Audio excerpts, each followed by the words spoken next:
ஜெயலலிதா மரணத்தில் மர்மம் இருப்பதாக அதிமுகவை சேர்ந்த முன்னாள் சபாநாயகர் PH பாண்டியன் தெரிவித்துள்ளார். சசிகலாவுக்கு ஆட்சியிலும் கட்சியிலும் எந்த அதிகாரமும் இல்லை என்றும் அவர் கூறியுள்ளார். அதிமுகவை சேர்ந்த முன்னாள் சபாநாயகர் PH பாண்டியனும் அவரது மகனும் முன்னாள் நாடாளுமன்ற உறுப்பினருமான மனோஜ் பாண்டியன் ஆகியோர் இன்று செய்தியாளர்களை சந்தித்தனர். அப்போது பல்வேறு குற்றச்சாட்டுக்களை அவர்கள் முன்வைத்தனர்.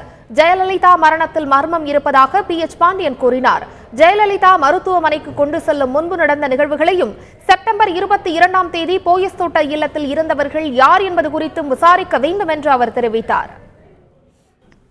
செப்டம்பர் மாதம் 22ஆம் தேதி அந்த வீட்டில் எத்தனை பேர் இருந்தார்கள்?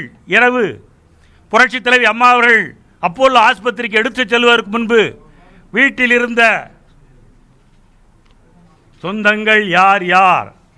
இதை பற்றி எல்லாம் விசாரிக்க வேண்டாமா? அப்போலோ ஆஸ்பத்திரியில் வேண்டுமானால் நாங்கள் பேஷண்ட் ரைட் டு பிரைவசியை நாங்கள் வயலேட் பண்ணலாம், முடியாது என்று சொல்லலாம். ஆனால் வீட்டில் நடந்த விவகாரத்திற்கு nobody can take this defence. எனவே அந்த விசாரணை முழுமையாக வேண்டும்.